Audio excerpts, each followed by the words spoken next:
जिसे खिचड़ी सरकार चलाती है, जिसे खिचड़ी सरकार चलाती है।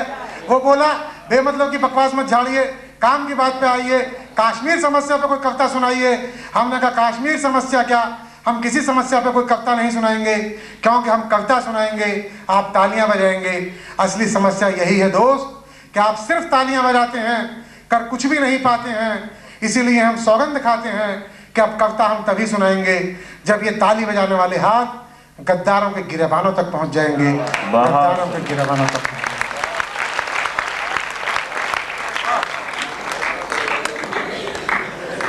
असीम जी अपने अनंत और असीम विचारों के माध्यम से और कविता का रसास्वादन करा रहे थे आपको। साथियों, एक लम्हा सोचने की बात है, हमारे साबिक़ वज़ीर आज़म पूर्व प्रधानमंत्री परम श्रद्धेय परम आदरणीय श्रीमान पी.वी. नरसिम्हा राव जी पधार चुके हैं। मैंने इनका साहित्य प्रेम और भाषा के ऊपर इनकी पकड़ और इनका रचनात्मक विश्लेषण देखा है कानपुर के एक उद्बोधन में, जहाँ पे इन्होंने फारसी का एक शब्द प्रयोग किया था। वो आज भी एक कवि के रूप में मेरे पास महफूज है। मैं स्वागत और अभिनंदन करते हुए ये बताता चलूँ कि असीम जी कविता नहीं सुना रहे थे। बहुत मुश्किल होता है, बहुत आसान होता है पूरे समाज पर हंसना, देश पर हंसना, राजनीति पर हंसना, अपने आसपास के परिवेश पर हंसना, लेकिन बहुत मुश्किल होता है अपने आप पर हंसना। असीम जी ने एक विचार बिंदु दिया है आपको, और शायद मैं यहीं से इस कवि सम्मेलन को एक मोड़ दे रहा हूँ ये कह के कि अपनी खुशी के साथ मेरा गम निभाह दो, अपनी खुशी के साथ मेरा गम निभाह दो। इतना हंसो कि आंख से आंसू निकल पड़े, इतना हंसो कि आंख से आंसू निकल पड़े। शायद हंसी की इंतहा भी आंसुओं तक होती है और गम का इजहार भी आंसुओं के हवाले से होता है। एक बहुत संजीदा आली जनाब विश्वनाथ प्रताप सिंह साहब, इज्जत और एहतराम के साथ मेरी एक रूहानी और एक दिली वाबस्तगी साबिक़ वज़ीर आज़म जनाब विश्वनाथ प्रताप सिंह साहब से ये कह के इस्तकबाल कर रहा हूँ कि तुम्हें तो बस में पहले से ही मौजूद रहना था, कहेंगे लोग क्या कि शम्मा परवानों के बाद आई। इस्तकबाल, हर्फ इस्तकबाल तालियों के साथ। और शायद मैं इस वक्त तारिक फैज़ी साहब से ये कहना चाहूँगा कि स्टेज का वक़ार बुलंद कर दें, और इस वक्त ज़रूरत है हमारे दूसरे साबिक़ वज़ीर आज़म की, ताकि स्टेज के दोनों पल्ले भारी हो जाएं। कहीं ऐसा न हो कि एक तरफ का पल्ला इतना झुक जाए कि दूसरी तरफ वाले टंग जाएं। गालिबन किसी तकलीफ का इजहार फरमा रहे हैं पी.वी. नरसिम्हा राव साहब। मैंने ख्वाहिशात और शुभकामनाएं उनकी सेहत के लिए करते हुए आगे बढ़ता हूँ। मेरे स्टेज पर मौजूद हैं मोहतरमा डॉक्टर इफ़्फ़त ज़र्रीन। ये सच है कि औरत हमेशा से मर्दों के समाज में तमाशा रही है। ये भी एक कड़वा सच है कि मर्दों ने औरत के एहसासात की नुमाइंदगी के लिए औरत के लबों से ज़बान छीन के अपने अल्फाज की खैरात दी है। लेकिन ये भी सच है कि औरत ने जब आवाज़ उठाई है तो अपना लहजा, अपनी ज़बान की काट, अपने तेवर और अपनी गुफ्तगू से दुनिया को बता दिया है, ये कह के कि धनक धनक मेरी पोरों के खाक कर देगा, वो लम्स मेरे बदन को शराब कर देगा। मैं सच कहूँगी मगर उससे हार जाऊँगी, वो झूठ बोलेगा और लाजवाब कर देगा। डॉक्टर इफ़्फ़त ज़र्रीन साहिबा अपनी खूबसूरत सी गज़ल के साथ, और वैसी खूबसूरत तालियों की गुजारिश आपसे कि डॉक्टर इफ़्फ़त ज़र्रीन अपनी गज़लों से आप।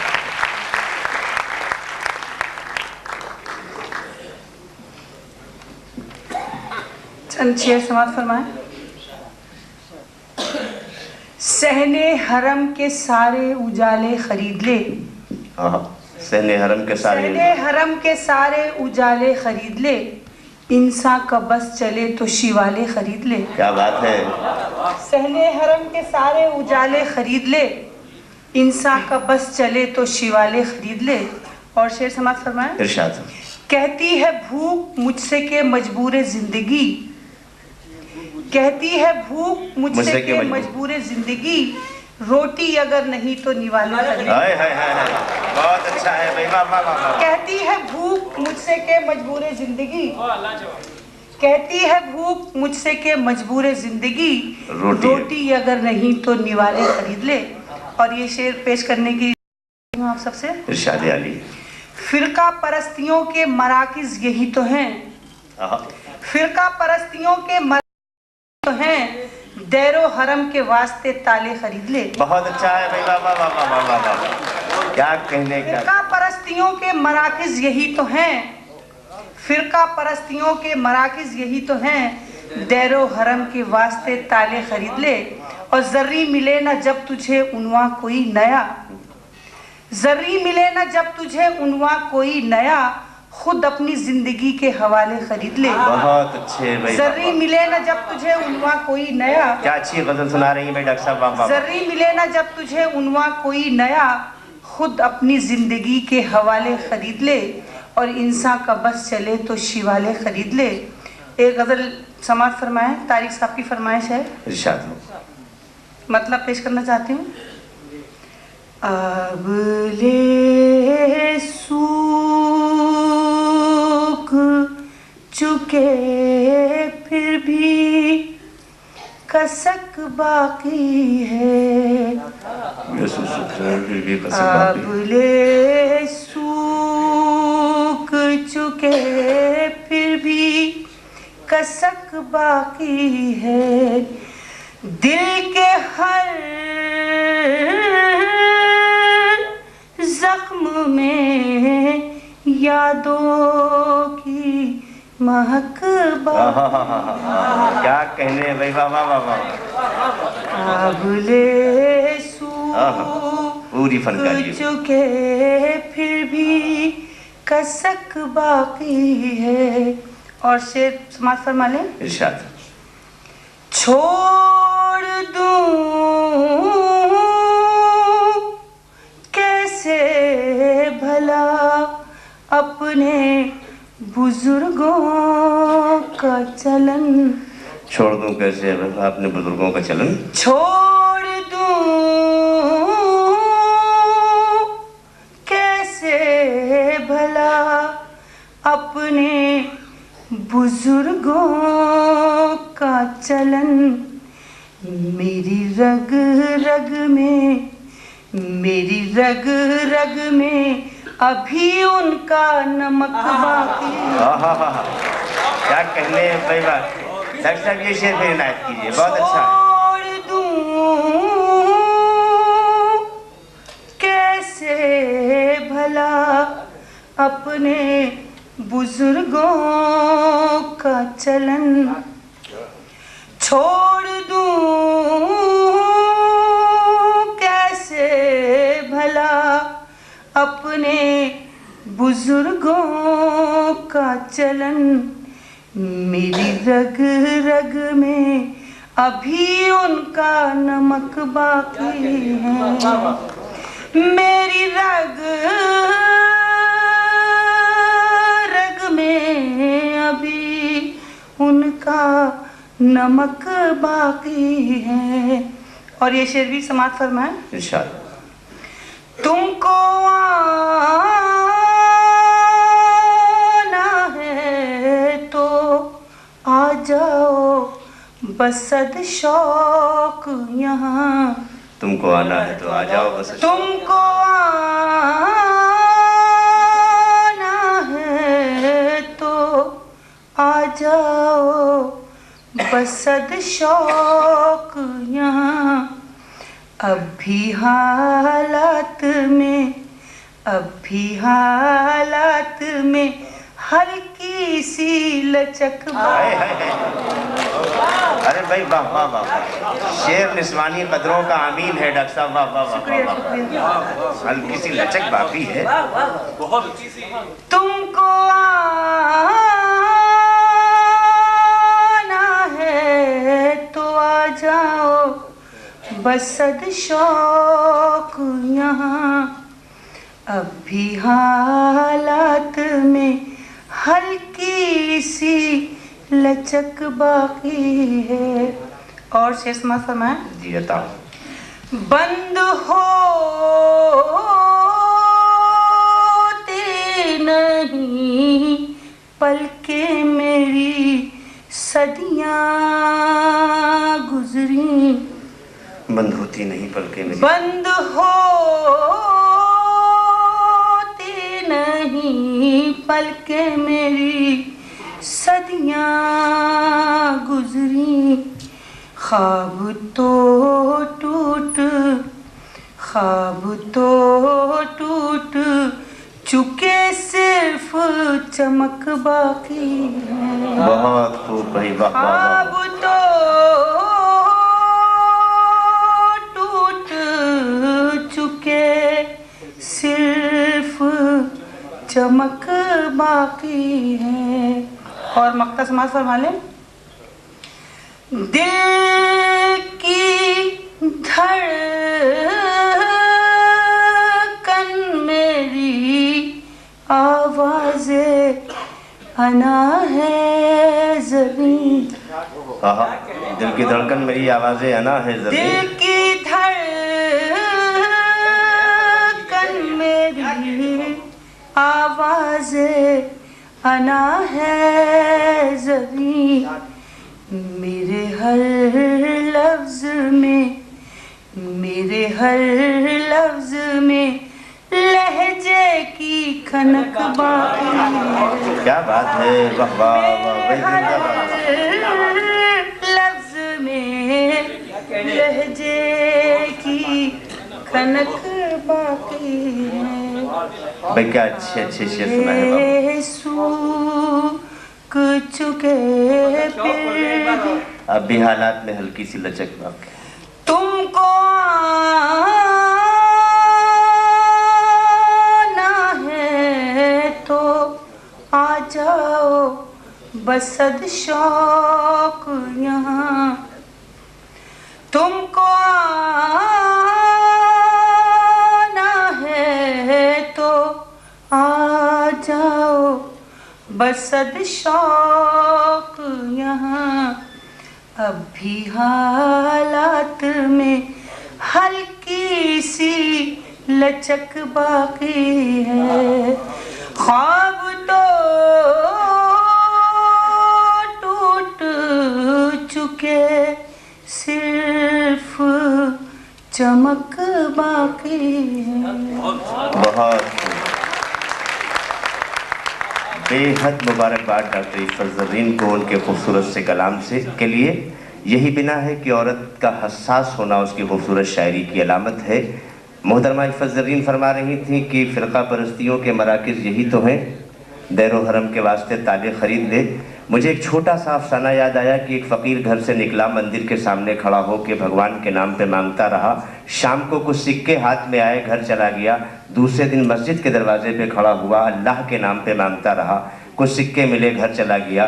तीसरे दिन मैकदे के दरवाजे पे आया, शायद ये अलामत इसी मकाम की है। मैकदे के दरवाजे पे आया, हाथ फैला के खड़ा हो गया। जो निकलता था झूमता हुआ, जो हाथ में आता था दे देता था। जब फ़कीर ने उन सिक्कों को गिना तो वो कई 100 रुपए थे। मुस्कुरा के मस्जिद को देखा, हंस के मंदिर को देखा, आसमान की तरफ देखा, कहा वाह मालिक, रहता कहाँ है, पते कहाँ के देता।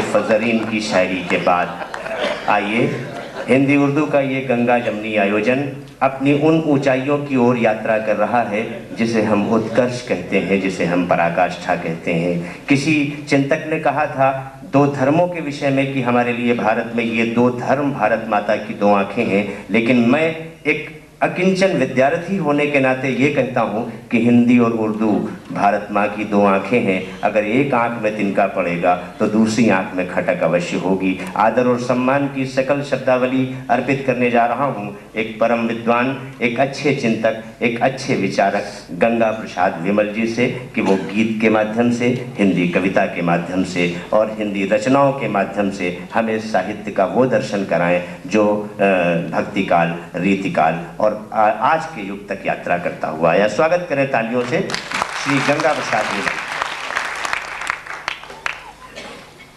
बहुत बहुत शुक्रिया आपका। मैं थोड़ी सी एक जो नज़्म सुना रहा हूँ हिंदी में, स्वागत। वो उन लोगों के लिए है जो भविष्य के लोग हैं और उसका शीर्षक है भविष्य के लोगों। जब तुम हत्यारों की सूची बनाओगे तो मुझे मत भूलना। न सही मैंने हाथों में बंदूक नहीं पकड़ी, पर मैं चुप था अन्याय के वक्त। कहुआ घरों में लतीफेबाजों के बीच जो बड़बोले थे उनमें एक मैं भी था। जब हत्याएं होती थी मैं मुंह फेर लेता था। कितने मरे होंगे नाम संख्या नहीं है मेरे पास, पर मेरी सदी में हर साल बाढ़ से लाखों लोग मरते थे, मैं उसे हत्या कहता था। क्योंकि सत्ता को मालूम था बाढ़ आती है। वेतनभोगी बाबुओं को क्या मतलब कि कोई झाबुआ में डूबे आंध्र या बिहार में, कहीं भी। मुझे ठीक से इनके नाम पते नहीं मालूम। तुम भविष्य के लोगों मेरा नाम जरूर लिखना। न केवल मैं चुप था विदूषकों के बीच, बल्कि मैं तो सनसनीखेज सुबह के इंतजार में हमेशा सजग था। क्या बात है। जब कुछ नहीं घटता था तब मैं बुझ जाता था। ये पंक्तियां फिर से मैं हर तरफ से शामिल था। तुम मेरा नाम जरूर लिखना भविष्य के लोगों। न केवल मैं चुप था विदूषकों के बीच, बल्कि मैं तो सनसनीखेज सुबह के इंतजार में हमेशा सजग था। क्या बात है। जब कुछ नहीं घटता था तब मैं बुझ जाता था।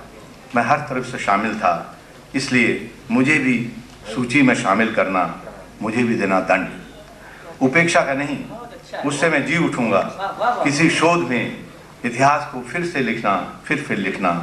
मरे सोते हुए लोग तब सो ही रहे थे विश्वासपात अफसर, मैं उसे हत्याएं कहता हूँ। हत्यारों में केवल वही नहीं शामिल जिनके साधन विफल हुए। अखबार, बनिए, अध्यापक, कलाकार, ये सब शामिल थे, इसलिए कि ये अपनी अपनी चिंताओं में, अपने निर्माण में रत थे। इन्हीं के भविष्य से कितने ही अतीत और वर्तमान टूटे थे। लिखना इनके भी नाम। धन्यवाद। बहुत सुंदर भाई, वाह वाह वाह। केवल प्रतीकों और बिंबों के माध्यम से शब्दों की यात्रा, जो एक एक शब्द में इतिहास संजोए थी राजनीति का, न केवल राजनीति का बल्कि हमारे सामाजिक परिदृश्य का। मैं बधाई प्रस्तुत करता हूं और साधुवाद देता हूं आदरणीय डॉक्टर गंगा प्रसाद जी विमल को। एक अविरल धार थी उनकी रचना में जिसका रसास्वादन किया, जिसका की अनुभूति की। आइए माहौल बदलते हैं, उस तरफ चलते हैं जिधर उर्दू अपनी तमाम तर परेशानियों और खूबसूरती के साथ बैठी हुई है।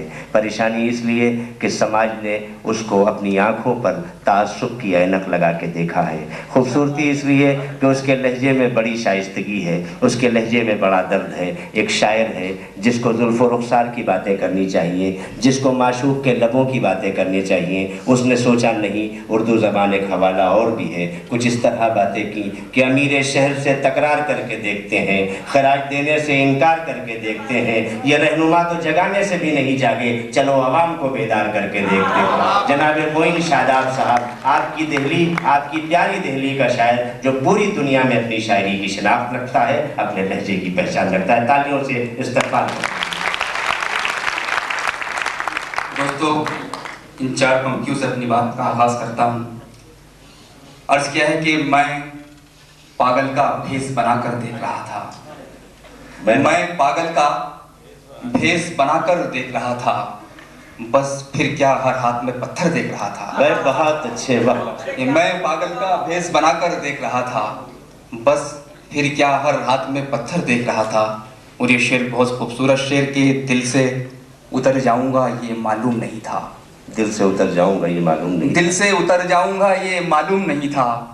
मैं तो उसके दिल में उतर कर देख रहा था। दिल से उतर जाऊंगा ये मालूम नहीं था। दिल से उतर जाऊंगा ये मालूम नहीं था। मैं तो उसके दिल में उतर कर देख रहा था। मैं तो उसके दिल में उतर कर देख रहा था। एक मतला और एक शेर हाजिर करता हूँ कि शाम से अंजुम शुमारी हो रही है। शाम से अंजुम शुमारी, शाम से अंजुम शुमारी हो रही है। नींद किसकी शब गुजारी हो रही है। नींद किसकी शब गुजारी हो रही है। और हमारे 2 मोहतरम साबिक वज़ीर आज़म यहाँ तशरीफ़ फरमा हैं। मैं शेर पढ़ता हूँ हिंदुस्तान की सूरत हाल, सिचुएशन सुनिए दोस्तों के। नींद किसकी शब गुजारी हो रही है कि सोना चांदी बेतकल्लुफ़ लुट रहा है। सोना चांदी बेतकल्लुफ़ लुट रहा है। कोयले की पहरेदारी हो रही है। बहुत अच्छा है, वाह वाह। सोना चांदी बेतकल्लुफ़ लुट रहा है। कोयले की पहरे, सोना चांदी बेतकल्लुफ़ लुट रहा है। कोयले की पहरेदारी, क्या मुहावरा नज्म हो गया है वही शादा। कोयले की पहरेदारी हो रही है। और ये शेर मेरा दिल चाह रहा किसी को अर्पित कर दूं। आप जिसका जी चाहे वहाँ अर्पित कर दे। मैं छिब्बर साहब को अर्पित करता हूँ ये शेर कि धूप जैसी मुस्कुराहट किसकी होगी। धूप जैसी मुस्कुराहट किसकी होगी, बात ये शायद तुम्हारी हो रही है। हाय हाय हाय। ये धूप जैसी मुस्कुराहट किसकी होगी, बात ये शायद तुम्हारी हो रही है। सोना चांदी बेतकल्लुफ लुट रहा है, कोयले की पहरेदारी हो रही है। सिर्फ 2-3 शेर और पढ़ूंगा फिर इजाजत चाहूंगा। मतलब अर्ज करता हूँ, उसमें एक लफ्ज आएगा आरी, उर्दू का है, कुछ दोस्त नहीं जानते होंगे, जिसकी मीनिंग है रहित होना या खाली होना। सुनिए दोस्तों के सच्चाई से बिल्कुल आरी होता है, सच्चाई से बिल्कुल आरी होता है, तेरा वादा भी सरकारी होता है। कि सच्चाई से बिल्कुल आरी होता है, बहुत अच्छा है। तेरा वादा भी सरकारी होता है, तेरा वादा भी सरकारी होता है। और जो मावस की शब में चमके वो जुगनू, जो मावस की रात में चमके वो जुगनू, पूर्णिमा के चांद पे भारी होता है। क्या बात है, वाह वाह वाह। आप तालियां बजाना चाह रहे हैं, बजा दीजिए ना एक बार। जो मावस की रात में चमके वो जुगनू, पूर्णिमा के चांद पे भारी होता है। और गजल किस तरह शेर कहती है, सुनिए दोस्तों, कि डाक टिकट की भी कोई औकात है क्या, डाक टिकट की भी कोई डाक टिकट की भी कोई औकात है क्या, तेरी याद में आंसू जारी होता है। बहुत अच्छा है, वाह वाह। कि डाक टिकट की भी कोई औकात है क्या, डाक टिकट की भी कोई औकात है क्या, तेरी याद में आंसू जारी होता है। और जनता जो हमेशा करती रहती है कि उस पर ही फूलों की बारिश करते हो, उस पर ही फूलों की बारिश करते हो, जिसका हर जुमला चिंगारी होता है। हाय हाय हाय। कि उस पर ही फूलों की बारिश करते हो, जिसका हर जुमला, उस पर ही फूलों की बारिश करते हो, जिसका हर जुमला चिंगारी होता है। सच्चाई से बिल्कुल आरी होता है, तेरा वादा भी सरकारी होता है। मुबारकबाद मोइन शादाब। उन सुलगते हुए लम्हों की तस्वीर शायरी के हवाले से पेश की आपने, जो हमारे समाज का दर्द भी है और हमारे समाज की परेशानी भी। इतनी बड़ी और अजीमुल मर्तबत हस्तियों के बीच हम जो कुछ बयान कर रहे हैं, यकीनन ये एक तारीख़ बनेगी, जिस स्टेज पर, स्टेज की बुलंदियों को आसमानों तक ले जाने के लिए साबिक़ वज़ीर आज़म आली जनाब इज़्ज़त माब विश्वनाथ प्रताप सिंह जी हों, और जहां सामीन की बज़्म में शायद मेरा आकलन और मेरी कैलकुलेशन गलत थी, ये तवाज़ुन बुज़ुर्ग शख्सियत ने बड़े हिसाब से बाकी रखा है कि अगर एक वज़ीर आज़म हम शुरा के पास है तो एक साबिक़ वज़ीर आज़म आप सामीन के पास है। इस्तक़बाल है इस खूबसूरत से जलसे का। आइए वातावरण थोड़ा सा परिवर्तित करते हैं। इस बराबर के जलसे में और इस बराबर के कवि सम्मेलन और मुशायरे में हमारे पास हिंदी का एक सशक्त हस्ताक्षर मौजूद है, जिसने समाज की पीठ पर उभरे हुए नासूर को अपनी कविता की पैनी कलम से चीर फाड़ के उसकी एक बहुत अच्छी शल्य क्रिया की है। और इस शल्य क्रिया के लिए मैं सुरेश यादव को आदर और सम्मान के साथ आमंत्रित करता हूँ कि वे अपने उसी चिंतन को, उसी वैदुष्य को आपके सामने रखें जो उनकी कविता में झलकता है, जो उनकी कविता में आप सबको महसूस।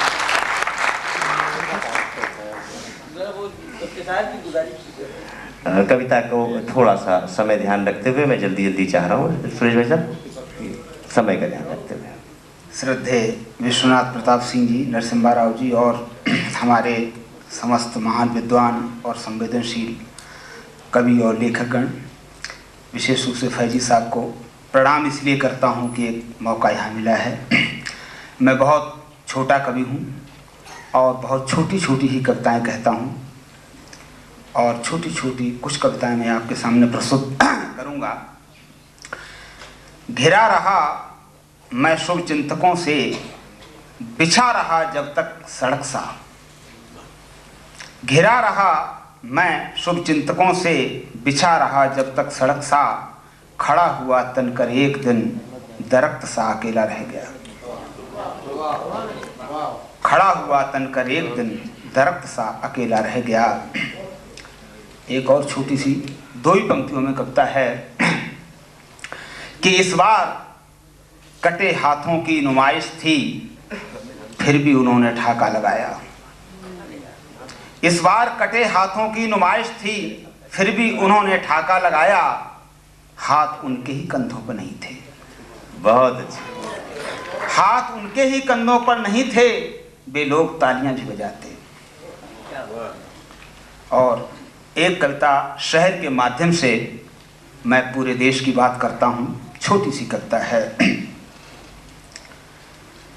कि जलती हुई सिगरेट रास्ते में फेंकते ये लोग इसी शहर के हैं।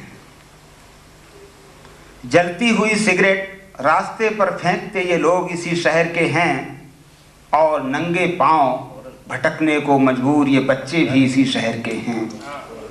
मैं पूछता हूं ये शहर किसका है, ये शहर किसका है?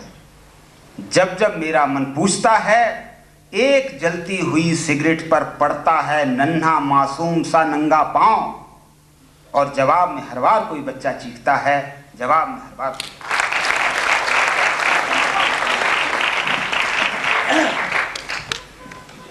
साथियों, यादव जी अपनी रचना से आप सबको भाविभोर कर रहे थे। मैं डॉक्टर मेहदी जाफरी, साहित्य का अदना सा तालिब इल्म, कानपुर से हाजिर हुआ हूँ, जिसकी नुमाइंदगी बहुत अजीमुल मर्तबा शख्सियत अली जनाब इरशाद मिर्ज़ा साहब इस स्टेज से कर रहे हैं। मैं सिर्फ 2-3 शेर अपनी हाज़िरी ऐसी मोहतरम हस्तियों के बीच दर्ज कराने के लिए आपकी खिदमत में रख रहा हूँ, ताकि मैं जनाब मजहर इमाम साहब को दावत सुखन दे सकूं।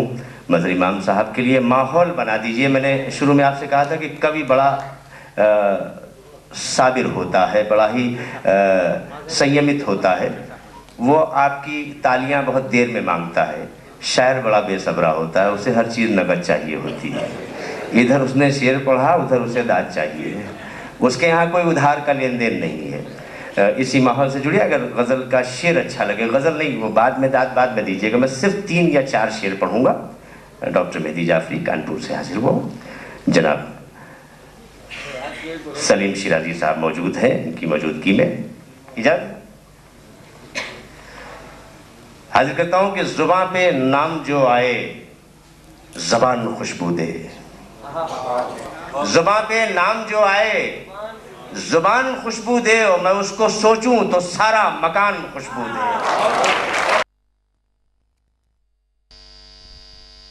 पे नाम जो आए ज़बान खुशबू दे।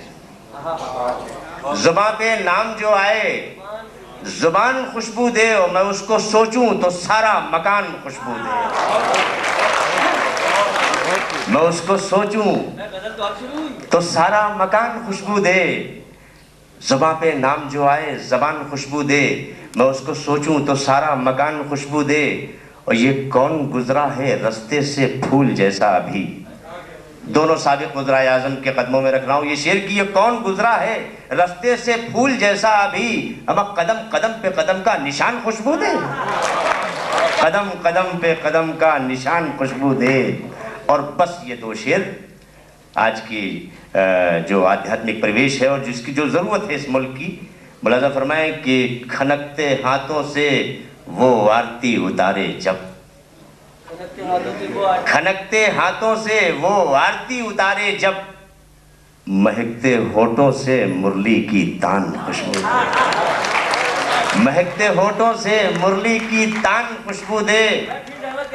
खनकते हाथों से वो आरती उतारे जब, महकते होठों से मुरली की तान खुशबू दे। शेर मुलाज़ा फरमाए कि तुम्हारे शहर में मासूम कत्ल होते हैं। पूरे हिंदुस्तान में सांप्रदायिक सौहार्द और राष्ट्रीय एकता पे इतना कहा गया है कि कान पक गए हैं। उर्दू का शायर एक अजीब हवाले से बात कर रहा है, शायद नई बात हो, अर्ज कर रहा हूँ, कदमों में रखा हूँ। मुलाज़ा फरमाए कि तुम्हारे शहर में, मैं उसको सोचूं तो सारा मकान खुशबू दे।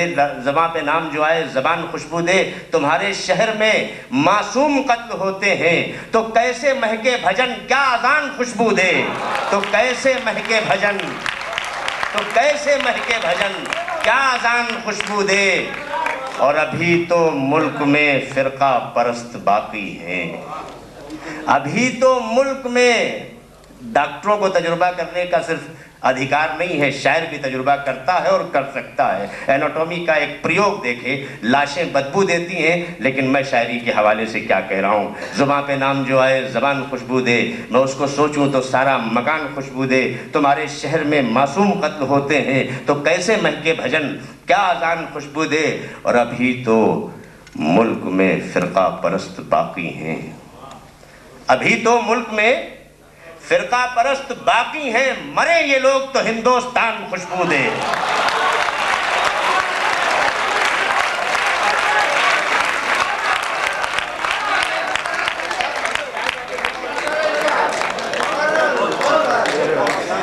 अभी तो मुल्क में फिरका परस्त बाकी हैं, अभी तो मुल्क में फिरका परस्त बाकी हैं, मरे ये लोग तो हिंदुस्तान खुशबू दे। अब हमें इन लाशों से खुशबू लेनी है, इंसानी लाशों की बदबू हम बहुत बर्दाश्त कर चुके। तुम्हारे शहर में मासूम कत्ल हो, साथियों वक्त नहीं है वरना मैं खिदमत में, मुझे भी बड़ा दिल चाह रहा था। आज मेरी ज़िंदगी का एक अहम और तारीख़ी लम्हा आया है जब हिंदुस्तान की दो अजीम शख्सियतें और उसके अलावा बहुत सी मोहतरम शख्सियतें मेरे पास हैं, मैं बहुत कुछ अर्ज़ करता, लेकिन आइए इज़्ज़त और एहतराम के साथ, तुम्हारे मुल्क में मासूम कत्ल हो, तुम्हारे शहर में मासूम कत्ल होते हैं तो कैसे महके भजन, क्या अजान खुशबू दे, जुबां पे ना। बहुत से शेर हैं इस गज़ल में, लेकिन गुजारिश कर रहा हूँ आइए मेरा साथ दें। मैं लफ्ज़ों की किसी किस्म की, होता क्या है कि कभी कभी मेरे लफ्ज़ बैसाखी बनते हैं उन छोटे कद, यहाँ इस स्टेज पर कोई नहीं है माफ़ कीजिएगा, उन छोटे कद के लोगों के लिए जिनके कद छोटे होते हैं, मैं लफ्ज़ों की बैसाखियों से बुलंद करता हूँ। लेकिन पूरी ईमानदारी से ये जाहिर कर रहा हूँ कि मज़हर इमाम एक ऐसी शख्सियत है उर्दू शायरी में जिसके लिए मैं जितना भी बुलंद लफ्ज़ बोलूँगा वो उसके घुटनों से ऊपर नहीं जा सकता है।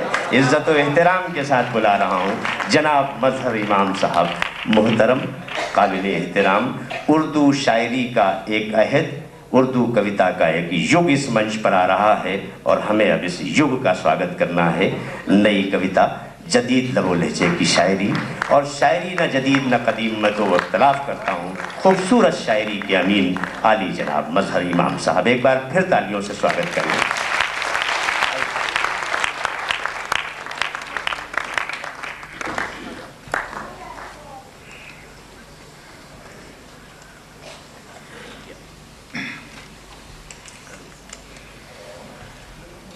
पहले एक दो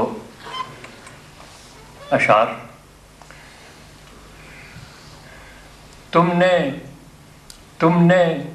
शब हिजरा की मुझको जो दुआ दी है, तुमने शब हिजरा की मुझको जो दुआ दी है, मैंने भी चिरागों की लौ और बढ़ा दी है। तुमने शब हिजरा की मुझको जो दुआ दी है, मैंने भी चिरागों की लौ और बढ़ा दी है। एक और मसला देखिए कि ये शराबे जिस्मो जाही तो उठा ले जाएगी, ये शराबे जिस्मो जाही तो उठा ले जाएगी, जिंदगी मुझसे खफा होगी तो क्या ले जाएगी। ये शराबे जिस्मो जाही तो उठा ले जाएगी, जिंदगी मुझसे खफा होगी तो क्या ले जाएगी।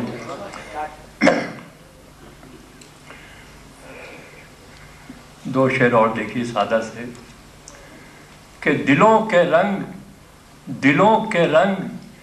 न मिलते हों जब भी होता है, दिलों के रंग न मिलते हों जब भी होता है, ये कारे शौक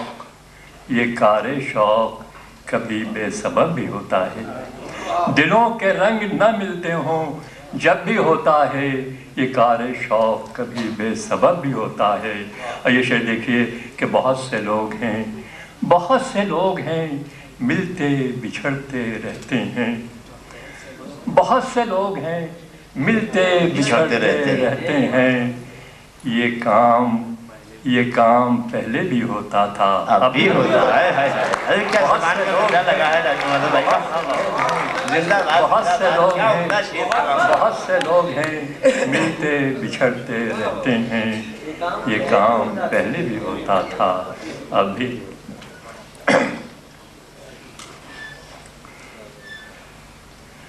एक और मतलब सुन लीजिए, उसके बाद में एक गज़ल पेश करूंगा। इरशाद आली।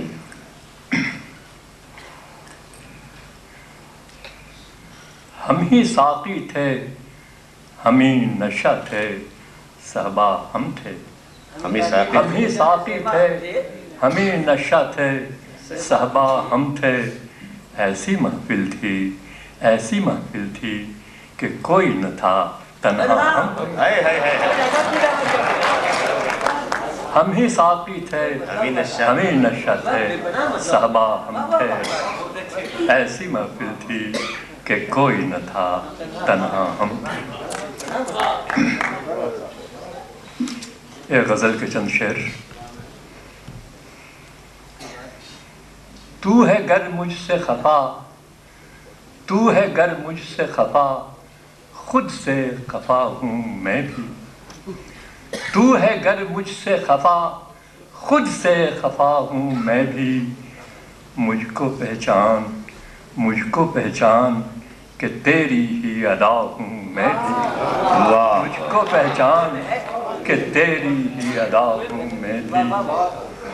एक तुझसे ही नहीं फसले तमन्ना शादाब, एक तुझसे ही नहीं फसले तमन्ना शादाब। वही मौसम हूँ, वही मौसम हूँ, वही आब व हवा हूँ मैं भी। वही मौसम हूँ, वही आब व हवा हूँ मैं भी। और ये शेर देखिए कि मुझको पाना हो, मुझको पाना हो तो हर लम्हा तलब कर न मुझे। मुझको पाना हो, मुझको पाना हो तो हर लम्हा तलब कर न मुझे। रात के पिछले पहर मांग, रात के पिछले पहर मांग, दुआ हूँ मैं भी। रात के तुझको पाना हो, मुझको पाना हो तो हर लम्हा तलब कर न मुझे। रात के पिछले पहर मांग, दुआ हूँ मैं भी। जाने किस राह चलूं, ये शेर भी देखिए कि जाने किस राह चलूं, जाने किस राह चलूं, कौन से रुख मुड़ जाऊं। जाने किस राह चलूं, कौन से रुख मुड़ जाऊं। मुझसे मत मिल, मुझसे मत मिल कि ज़माने की हवा हूँ मैं भी। जाने किस राह चलूं, कौन से रुख मुड़ जाऊं। मुझसे मत मिल कि ज़माने की हवा हूँ मैं भी। और आखिरी शायर शेर है, ये शेर देखिएगा बतौर ख़ास कि यूं न मुरझा, यूं न मुरझा कि मुझे खुद पर भरोसा न रहे। यूं न मुरझा कि मुझे, यूं न मुरझा कि मुझे खुद पर भरोसा न रहे। पिछले मौसम में, पिछले मौसम में तेरे साथ खिला हूँ मैं। यूं न मुरझा कि मुझे खुद पर भरोसा न रहे। यूं न मुरझा कि मुझे खुद पर भरोसा न रहे। पिछले मौसम में तेरे साथ खिला हूँ मैं भी। शुक्रिया। इस शायरी पे कोई तबसरा नहीं, सिर्फ एक क्षण के लिए आदरणीय अशोक यादव जी जिन्होंने आपका मन मोह लिया था, कुछ माइक पे आ रहे हैं, स्वागत कर लें। उसके बाद बाकी कार्यवाही कुछ क्षणों के लिए इनके हवाले। मैं सिर्फ इसलिए खड़ा हुआ हूं दोबारा कि उर्दू प्रेस क्लब की तरफ से नरसिम्हा राव जी का और वीपी सिंह जी का बतरतीब स्वागत करने के लिए, और छिब्बर साहब की तरफ से भी, इस साई इंटरनेशनल की तरफ से भी। वीपी सिंह से साहब कविता पढ़ना चाहते हैं। मैं एक बात कहना चाहता हूं कि हिंदुस्तान की वो शख्सियत जिसने सियासत को गरीबों, पिछड़ों और तमाम दलितों के लिए एक बार दरवाजे खोल दिए थे, और ये भी कहना चाहता हूं कि वीपी सिंह साहब ने बीमारी तक को पीछे छोड़ दिया है, उम्र तक को पीछे छोड़ दिया है। कई लोग शायद इस बात को जानते होंगे कि उन्हें 2 दिन के बाद अस्पताल में जाना पड़ता है अपना खून बदलवाने के लिए, लेकिन उसके बाद भी लड़ाई और जंग उनकी जारी है। हिंदुस्तान की कुर्सी पर जो लोग आला कुर्सी पर बैठे, बहुत कम लोग हैं जिनमें कवि और शायर का दिल था। वीपी सिंह उसमें से एक ऐसी शख्सियत है। मैं बुलाना चाहता हूं वीपी सिंह जी को, उन्हें भी कहीं जाना है। मैं चाहता हूं कि वो आपके सामने कविता पाठ करें। मैं चाहता हूं कि एक बात कह दूं, उसके बाद वीपी सिंह जी आए कि सफर में मुश्किलें आए तो हिम्मत और बढ़ती है। सफर में मुश्किलें आए तो हिम्मत और बढ़ती है, कोई जब रास्ता रोके तो जरूरत और बढ़ती है। अगर बिकने पे आ जाओ तो घट जाते हैं दाम अक्सर, और न बिकने का इरादा हो तो कीमत और बढ़ती है। मैं हिंदुस्तान के एक ऐसे शख्स को आवाज दे रहा हूं जिसके दिल में कवि भी रहता है, जिसके दिल में मजलूमों और गरीबों की आवाज रहती है, बावजूद इसके कि जिस्म साथ नहीं दे रहा। आदरणीय वीपी सिंह जी।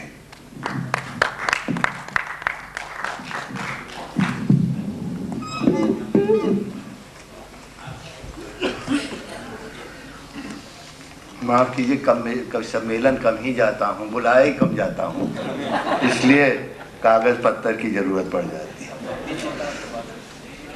आदरणीय नरसिंह राव जी और हमारे छिब्बर साहब, मेहंदी जाफरी साहब, अशोक यादव जी, साहिन जी, मेंबर पार्लियामेंट और हमारे साथ भी, और सब शायर, कवि लोग, दीन सज्जनों, पहले हमको तो बड़ी खुशी हुई कि नरसिम्हा राव जी से यहाँ पर उनके लौटने के बाद पहली बार यहाँ पर मुलाकात हो रही है। जाने के पहले बड़ी हिम्मत दिला करके एक मेरे कार्यक्रम को उन्होंने बहुत जोर दिया कविता पाठ का, और हुआ, सब कुछ हुआ और अच्छे ढंग से हुआ, लेकिन ये नहीं रहते थे उसमें, तो बहुत उनकी कमी मुझे कसक रही थी उस दिन।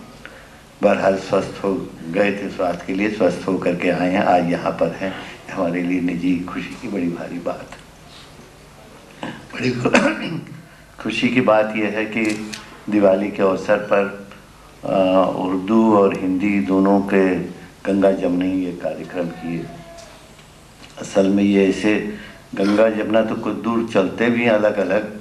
मैं तो पूछता हूँ कि और उत्तर प्रदेश में जब सेकंड लैंग्वेज करने की बात आई थी, उर्दू पे इस्तेमाल करने की बात आई थी, तो बड़ा विवाद किए। हमने कहा बोली मतलब कि बोलते ही फर्क हो जाता है।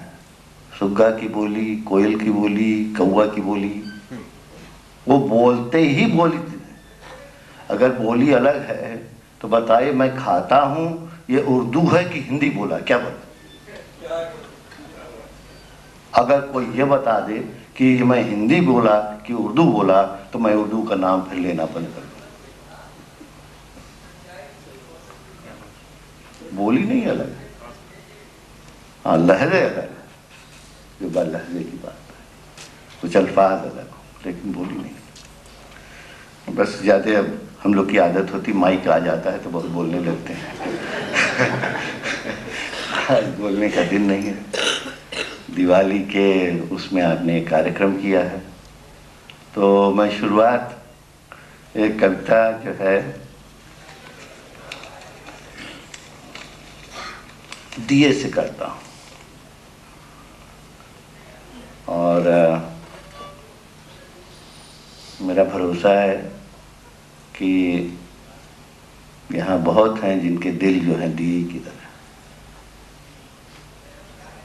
बहुत लोग शोहरत पाते हैं, लेकिन शायद जीते दूसरे मकसद के लिए। ऐसे दिलों की बात मैं कर रहा हूँ।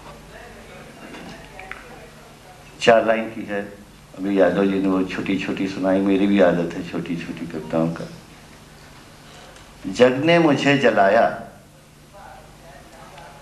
जग ने मुझे जलाया अपनी रोशनी के लिए, जग ने मुझे जलाया अपनी रोशनी के लिए, मैं तो जलता हूँ तेरे काजल के लिए।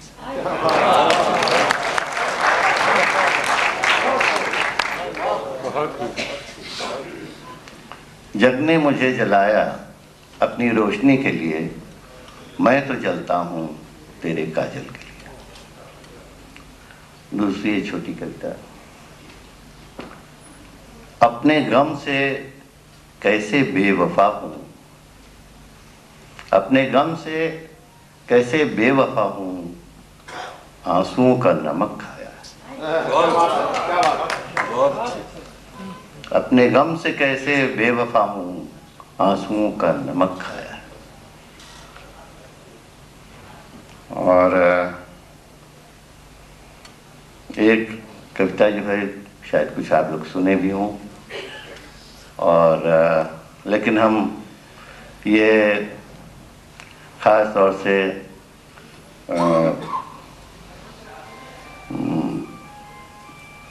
नरसिम्हा राव जी की खिदमत में पेश कर रहा हूँ। इसीलिए क्या बात, कुछ लोग सुने भी होंगे तो मैं दोहरा रहा हूँ, तो मेरे साथ उतना सब्र रखें। शीर्षक है मुफलिस।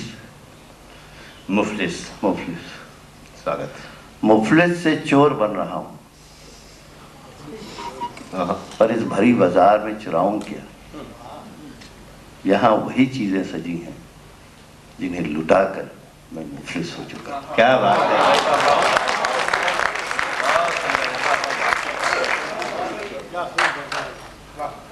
और राज साहब, ये अपने दोस्तों को मैंने सुनाई थी। जब प्राइम मिनिस्टरशिप आया था मैंने स्वीकार नहीं किया था। स्वागत है। मुफलिस से चोर बन रहा हूँ, पर इस भरी बाजार में चुराऊं क्या। बहुत अच्छा है। यहाँ वही चीजें सजी हैं जिन्हें लुटाकर मैं मुफलिस हो चुका हूँ। क्या दायरे में कविता है, सर्किल बना रही। वाह वाह। और एक है जब मैं बहुत बीमार पड़ा था जी, और हमारा डाक जो है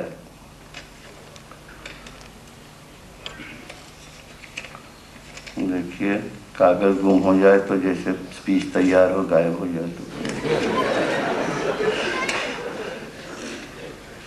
तो जो खत आते हैं हमारे सवेरे, तो ड्राइंग रूम में हमारी वाइफ ही उसको खोलती है पहले, और वो तसल्ली कर लेती हैं सब डाक मेरी से। ये भी अच्छा है। तो एक दिन गुजरा था, बहुत बीमार हो गया था, तो उम्मीद हमको नहीं लग रही थी। गुजर रहा था उधर से, तो ये डाक में लगी हुई थी। तभी दिल में आई कब तक ये डाक आएगी, कब तक ये खुलेगी। तो ये ख्याल था जबकि मैंने ये कविता लिखी जी। स्वागत। खत किताबत बंद कर दो बंदों, खत किताबत बंद कर दो बंदों, मेरा पता बदलने वाला है। हाय हाय हाय, हो गई कविता, पूरी कविता है।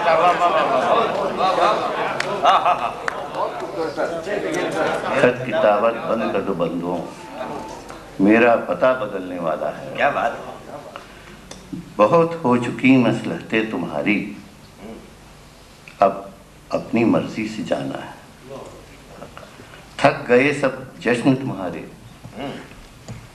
अदमनाही उठ जाना है। क्या बात। रह जाएगा टूटा जाम मेरा, नशे को साथ ले जाना है।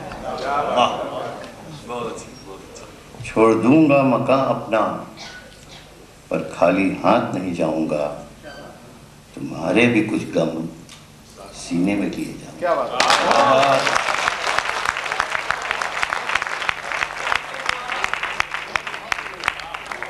जब सब शुरू की दो पंक्तियां, खत किताबत बंद कर दो, मेरा पता बदलने वाला, जवाब नहीं था। फिर से खत किताबत बंद कर दो बंदों, मेरा पता बदलने वाला है। बहुत हो चुकी मसलहतें तुम्हारी, अब अपनी ही मर्जी से जाना है। थक गए सब जश्न तुम्हारे, अदमनाही उठ जाना है। रह जाएगा टूटा जाम मेरा, नशे को साथ ले जाना है। छोड़ दूंगा मकान अपना, पर खाली हाथ नहीं जाऊंगा, तुम्हारे भी कुछ गम मैं सीने में लिए जाऊंगा।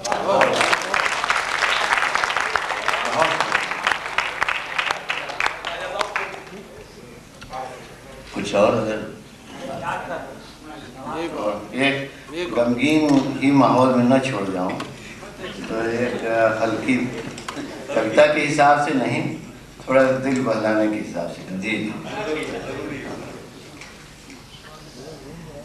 ये हमारे मशहूर शायर रामपुरी जी है, उनकी एक कविता है, ये और कोई बात, ये कोई और बात, ये कोई और बात है। तो खाका तो उन्हीं का है, मसाला हमारा है। वाह।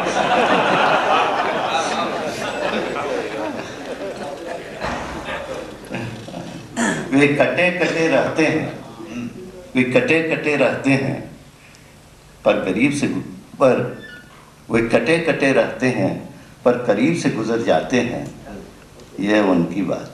क्या बात। वैसे तो वे जाने के कई बहाने करते हैं, हाँ, वैसे वो तो जाने के कई बहाने करते हैं पर बैठे रह जाते हैं, ये बड़ी हैरत की बात। अच्छा है भाई।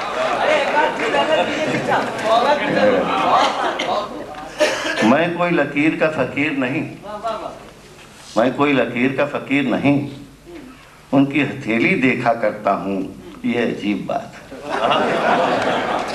लकीर का फकीर बहुत अच्छा है आपने। कोई लकीर का फकीर नहीं, उनकी हथेली देखा करता हूँ, ये अजीब बात। मुझसे वे शिकवा तो बहुत करते हैं, पर दूसरों से मेरा हाल लिया करते हैं।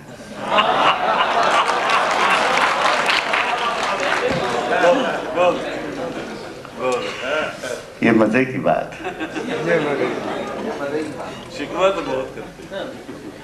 मैं उनसे यूं मिलने नहीं जाता, मैं उनसे यूं मिलने नहीं जाता, पर उनकी गली में अक्सर काम निकल आता है, ये इत्तेफाक की बात है।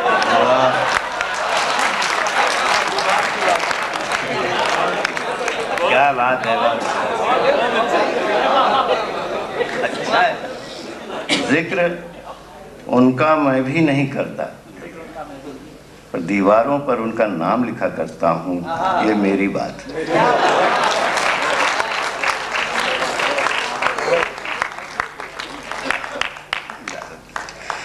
मैं बैठता लेकिन अभी इजाजत लूंगा। हाँ।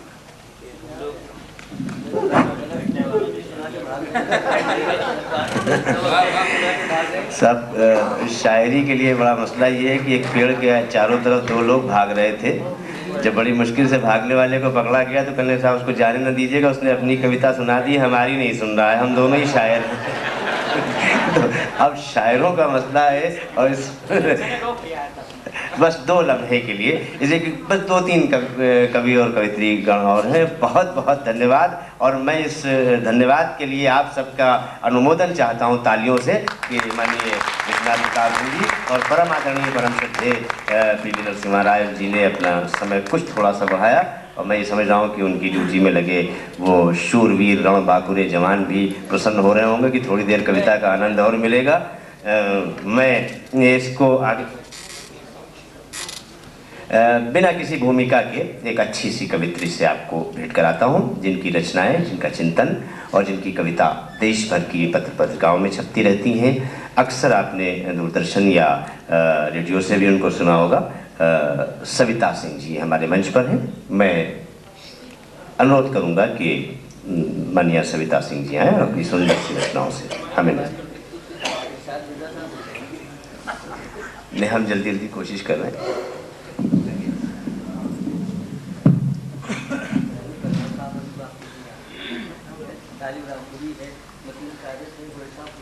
मंच को प्रणाम करते हुए, परम आदरणीय नरसिंह राम जी को प्रणाम करते हुए, विश्वनाथ प्रताप जी को प्रणाम करते हुए, अब उनके बाद मैं क्या पढ़ूं ये सोचने लगी हूँ।